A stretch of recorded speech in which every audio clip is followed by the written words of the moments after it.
Atentos, porque el caso Omni que os traigo hoy es uno de los más extraños de la historia.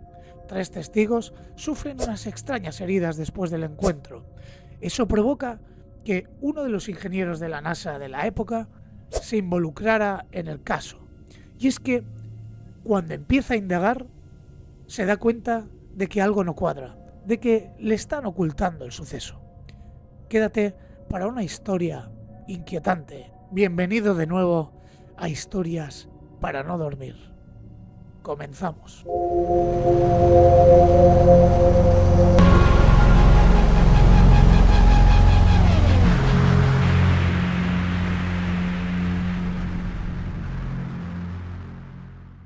El 29 de diciembre de 1980, alrededor de las 9 de la noche, Vicky Landrum y Colby Landrum, que era su nieto, viajaban en el vehículo de su amiga, Betty Cash. Se dirigían para casa, pero primero se detuvieron para cenar en un bar típico de carretera.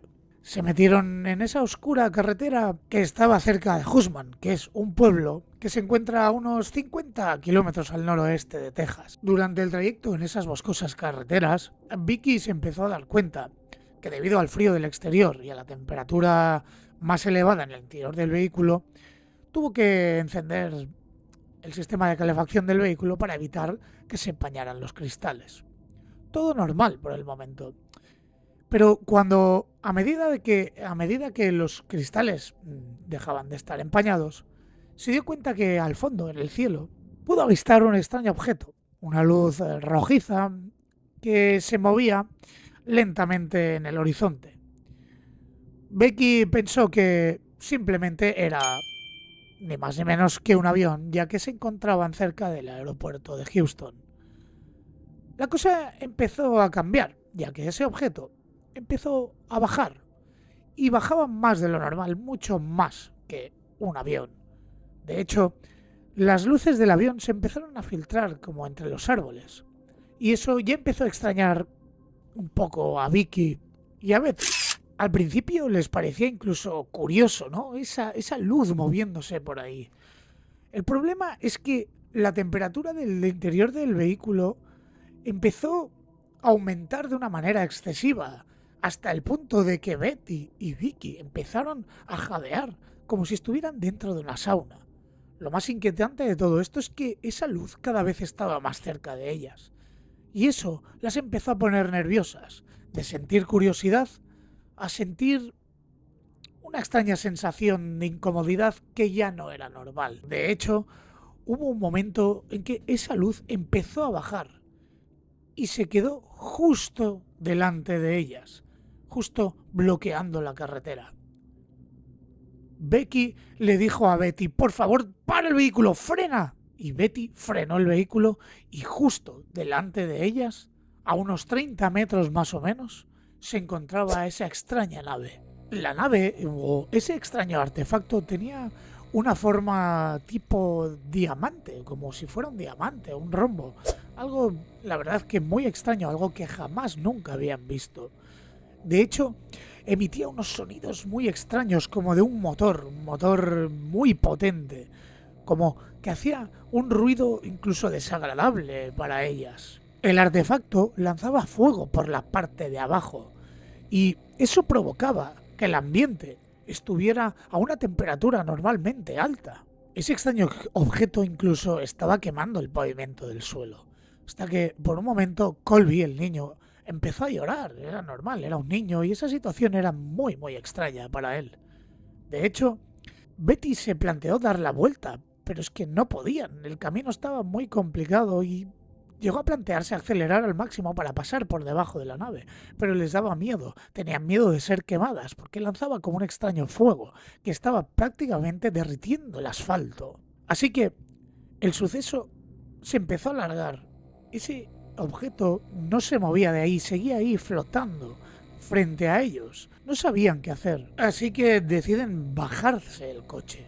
Becky le pide a Betty que se quede dentro del vehículo con su nieto Colby, y abre la puerta del vehículo, baja, da unos pasos hacia adelante y se queda contemplando ese objeto con esas llamas, esa temperatura tan elevada. Becky era una persona muy religiosa y de hecho ella llegó a pensar que era como la llegada de Jesús o algo así, porque le recordó a un versículo de la Biblia donde describía una escena bastante parecida del retorno de Jesús. De golpe escucha a Colby llorar y decide volver al vehículo para abrazar a su nieto, esconderse detrás del salpicadero y ponerse a rezar. A esto mismo, Betty decide salir del vehículo y acercarse un poco más al objeto. De hecho, ese objeto empieza a emanar aún más calor, aún más fuego, aún más llamas, algo que pone aún más nervioso a Vicky y levanta la cabeza durante el salpicadero y la escena era grotesca. Podía ver a su amiga contemplando el objeto y ese objeto aún moviéndose y lanzando aún más fuego, aún más llamas y emanando muchísimo más calor. De repente, el objeto sale disparado hacia el cielo con una velocidad asombrosa. Aparecen un montón de helicópteros rodeando al objeto y Vicky ya empezó a entender que eso no tenía nada que ver con lo que había leído en la Biblia. Tanto ella como su amiga se quedaron contemplando la escena y llegaron a concluir de que se trataba de alguna especie de maniobra militar, de alguna base que estaría por ahí cerca. La cuestión es que Betty regresa al vehículo, se sientan los tres de nuevo y se quedaron en silencio durante un rato sin mediar palabra, intentando comprender lo que acababan de vivir. Betty arrancó el vehículo y pasaron justo por encima de las marcas que había dejado esa extraña nave. Condujeron durante unos 45 minutos más y llegaron a casa de Vicky y de Colby. Betty les dijo adiós y no volvieron a tocar el tema. En esos momentos, Vicky y Colby se fueron para casa y cuando Vicky puso a dormir a su nieto Colby, empezó a encontrarse mal, empezó a tener unas náuseas y empezó a vomitar. Tuvo que ir al baño y arrodillarse en la taza del váter para vomitar. Eran unas náuseas horribles. Por un momento ella pensó que debía tratarse de lo que cenaron en ese bar de carretera que hemos dicho al principio. Pero luego empezó a darle a vueltas el asunto porque esa sensación, ese mareo y esos vómitos no eran por haber comido algo en mal estado, era algo mucho más grave. Hasta que pudo por un segundo relacionar ese extraño encuentro con esa nave y esos síntomas tan extraños. Finalmente pudo irse a dormir, pudo ponerse a descansar y a la mañana siguiente los síntomas aún perduraban. Se dirigió al baño y cuando se miró en el espejo su sorpresa fue inexplicable. No entendía lo que pasaba. Tenía la piel rojiza y llena de ampollas. Se asustó muchísimo y ahí ya se dio cuenta de que se trataba efectivamente de ese extraño encuentro con ese extraño artefacto. Estaba 100% segura de que se trataba de ello. De hecho, pudo examinar sus manos y las tenía llenas de ampollas. Era horrible la sensación y además le dolía muchísimo. Automáticamente pensó que, claro, ella salió del coche y estuvo expuesta a la radiación de lo que fuera eso. Fue corriendo a la habitación de su nieto Colby y lo examinó. El niño seguía durmiendo, parecía estar tranquilo y pudo ver que sí tenía la piel rojiza, pero no tanto como ella, ya que el bueno de Colby se quedó escondido detrás del salpicador del coche y no fue tan expuesto como ella. Tras comprobar el estado de su nieto, ella recordó que Betty había estado entre 10 y 15 minutos expuesta delante de ese extraño artefacto, más que ella, mucho más que ella y su nieto. Se preocupó tanto que cogió el teléfono y llamó a Betty, llamó a su casa, pero nadie contestó al teléfono. A todo esto, ella continuaba teniendo náuseas, vómitos y Colby se encontraba un poco mejor, pero también tenía síntomas, no tan graves como ella, pero los tenía. Así que decidieron irse al médico. No podía perder el tiempo yendo a visitar a Betty. Primero era su nieto y ella. Así que decidieron ir al hospital más cercano. Unos días después de la visita al hospital, tanto Becky como su nieto empezaron a encontrarse un poco mejor, ya estaban recuperando fuerzas y estaban volviendo en sí. De hecho, ella continuaba llamando a su amiga Betty y Betty le decía que sí, que más o menos tenían los mismos síntomas que ellos, que se encontraba un poco mal, pero que no se preocupara. Ya sabes, Betty era ese tipo de mujer que no era muy... no tenía muchas ganas de contar cómo se sentía y no se expresaba, no le gustaba expresar sus sentimientos. Así que Vicky, 5 días después, una vez ya se encontraban bastante mejor, decidió ir a casa de Betty para visitarla, ya que no acababa de fiarse de lo que ella le decía. Tocaron al timbre, nadie contestaba, así que Vicky decidió entrar dentro de la casa de Betty y empezó a caminar dentro, empezó a llamarla y Betty, Betty, ¿estás ahí? Nadie contestaba, así que decidió subir las escaleras y llegar a la habitación de Betty. La escena era grotesca. La habitación estaba toda llena de vómitos. Betty estaba semi-inconsciente en la cama, con la cara destruida y el cuerpo lleno de heridas. Era prácticamente un monstruo. Incluso había mechones de pelo por toda la habitación. Era terrorífico. Así que Vicky cogió rápidamente a su amiga en brazos, la metió en el coche y la llevó directa al hospital. Cuando llegaron al hospital, Vicky esperó en la sala de urgencias mientras Betty estaba siendo atendida. Al cabo de unos minutos salió el doctor y le preguntó a Vicky, oye, ¿qué demonios le ha pasado a Betty? Está completamente destrozada, tiene todo el cuerpo lleno de heridas, toda la cara llena de llagas. Es como si hubiera estado expuesta a altísimas dosis de radiación. ¿Me puedes explicar qué sabes de todo esto? Entonces Vicky, ella pensaba y sabía perfectamente lo que había pasado, sabía perfectamente dónde habían estado y sabía perfectamente lo que les había pasado. Así que decidió contarle lo sucedido al doctor. Le contó que vieron esa extraña nave, esa temperatura elevada, ese fuego y esos helicópteros en el cielo cuando la nave salió despedida. Todo el suceso tan rocambolesco que vivieron. Pero llegó un momento que Vicky se sintió avergonzada. Miró la cara del doctor y el doctor la estaba mirando como si estuviera loca. Un mes después, tanto Vicky como su nieto Colby estaban prácticamente recuperados de las heridas. Quien no tuvo la misma suerte era Betty. Betty aún tuvo que continuar en el hospital e incluso su hermano tuvo que mudarse a casa de ella para hacerle los cuidados. Estaba completamente destruida. Vicky, intentando buscar una respuesta a todo esto, hizo varias llamadas. Entre ellas llamó al senador. Cogió el teléfono y llamó directamente al senador. Le contestó la secretaria y la secretaria le dijo que sí, que le atenderían y que le dirían algo en cuanto fuera posible. Vicky, completamente frustrada, porque evidentemente en el senador no le hizo ni caso, empezó a hacer llamadas a otros lugares contando la historia, intentando buscar respuestas, pero no hubo manera.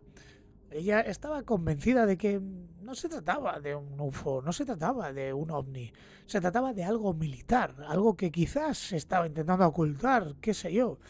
La cuestión es que solo le quedaba un recurso, y es que había una asociación de ufólogos, una asociación de ufología. El problema es que ella no quería llamar, porque si la gente se enteraban de que estaba llamando a precisamente algo relacionado con los ovnis, la iban a tachar aún más de loca, pese a tener esas heridas y estar muy preocupada por Betty. Finalmente no tuvo más remedio que llamar a ese centro de investigación ovni. Al cabo de unos días, le llamó un tan John Schussler, el cual era ingeniero de la NASA y además de haber trabajado pues para la propia NASA, él se dedicaba a investigar casos ovni, pero no los investigaba para encontrar esa parte, digamos, tan believer, ¿no? Tan fantasiosa de encontrarse con marcianitos verdes, sino que se dedicaba a investigar los casos y a darle una explicación racional y científica. Así que el bueno de John cogió su coche, se adentró en esa oscura y boscosa carretera hasta llegar a Hoffman, Texas. Se plantó en casa de Vicky y Vicky buenamente le contó todo lo que había pasado, con todo detalle, esa nave, ese rombo, ese fuego, esa temperatura y, por supuesto, esas quemaduras que tanto ella como su nieto y su amiga estaban padeciendo. Finalmente salieron de casa, se subieron a sus respectivos coches y John siguió a Vicky por la carretera hasta llegar al lugar del suceso.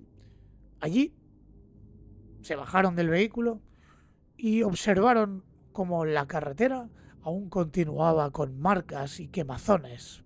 John tuvo que pedirle a Vicky que le dijera exactamente dónde había sido. Y sí, evidentemente estaban viendo unas marcas. De hecho, se acercaron aún más y vieron cómo el asfalto estaba completamente derretido. Y Vicky le dijo, sí, era exactamente aquí justo fue donde se posó esa extraña nave.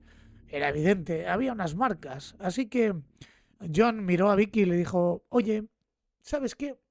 Vuélvete para casa porque yo me voy a quedar aquí. Me voy a recorrer toda la zona y voy a entrevistarme con todas las personas que vivan aquí alrededor, con todas las personas que pueda. A ver si consigo algún testimonio que verifique lo que tú has visto. Así fue. Vicky se largó para su casa y John se quedó por la zona. Claro, él andaba un poco extrañado porque no era normal que un científico random se presentara en la puerta de tu casa a preguntar si habías visto una nave espacial o un objeto extraño alrededor de tu casa. Pero la sorpresa fue muy grata para John, ya que todos los testimonios con los que se había entrevistado evidentemente le dijeron que el 29 de diciembre sí habían visto un extraño objeto en los cielos. Con todos estos testimonios en manos, John, con entusiasmo, se acercó a todas las bases militares de la zona y se entrevistó con los oficiales de estas mismas bases para decirles, mirad, tengo todos los testimonios. El 29 de diciembre todas estas personas vieron algo. Pero los oficiales le dijeron que no, que el 29 de diciembre no había habido ningún tipo de maniobra. Pero es que ni tan siquiera quisieron darle detalles, fueron tremendamente escuetos con él y le insistieron. No hemos encontrado nada, o sea, no hubo ningún tipo de maniobra el 29 de diciembre. John se frustró bastante e insistió. Días después volvió a una de las bases y se entrevistó con uno de los generales para decirle, oye, esto ha pasado el 29 de diciembre. El general, con un tono un poco ya más agresivo, si se puede decir, le dijo que no importaba todo aquello que había visto, que no importaba que hubiera visto el asfalto derretido y esos círculos en el suelo con el pavimento dañado, que le daba igual, que el 29 de diciembre nadie hizo ningún tipo de maniobra militar. Se lo negaron por activa y por pasiva. Le dijeron que se olvidara del tema, que no había pasado nada, que el 29 de diciembre no hubo maniobras de ningún tipo. John, completamente frustrado por la situación, se tuvo que volver a casa y abandonar la zona. Lo que sí era realmente terrible es que los síntomas tanto de Betty como de Vicky no cesaron. A Becky le salieron cataratas y Betty estaba completamente destrozada. Por suerte, Colby era el que menos consecuencias tuvo. Pero la cosa no termina aquí, y es que unas semanas después, John recibe una llamada de uno de sus testimonios diciéndole que hacía tan solo unos días unos extraños vehículos negros del ejército se habían acercado a la zona y habían literalmente arrancado el trozo del asfalto donde se veían las marcas de ese extraño objeto y lo habían sustituido por pavimento completamente nuevo, como si allí nunca hubiera ocurrido nada. John se cabreó muchísimo y se frustró todavía más, así que avisó a un grupo de científicos amigos suyos de la zona para corroborar de que fueran al lugar y que eso fuera cierto. Y efectivamente, los colegas, compañeros de John se acercaron a la zona y lo único que vieron era un pegote de asfalto completamente nuevo, fresco, como si allí jamás nunca hubiera pasado nada. Teniendo todo esto en cuenta, John intentó volver a preguntar, pero no, simplemente le dijeron que ese trozo de carretera había sustituido por mero mantenimiento y mal estado, no era por nada más. El ejército estadounidense lo negó. Negó que el 29 de diciembre hubieran habido ningún tipo de maniobras en la zona. Y por lo que corresponde a Betty y a Vicky, estuvieron mal. Al cabo de los años, ellas interpusieron una demanda al gobierno estadounidense, pero no pudo tirar adelante, ya que por falta de pruebas nunca pudieron demostrar que esas heridas y esa enfermedad por altas dosis de radiación pudieran haber sido cometidas por ningún tipo de artefacto del ejército americano. Por desgracia, tanto Betty como Vicky murieron al cabo de los años por cáncer y el bueno de Colby sigue vivo al día de hoy intentando buscar respuestas de qué demonios fue aquel terrible artefacto que encontraron a las afueras de Hoffman, Texas. ¿Y vosotros qué pensáis? ¿Nos ocultan algo? ¿Fue una alucinación? ¿Fue algo insólito?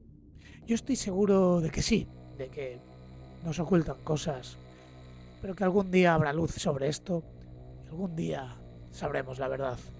Si os ha gustado este vídeo, por favor, dale a like, suscríbete y compártelo, me ayudaría muchísimo. Nos vemos y hasta la próxima.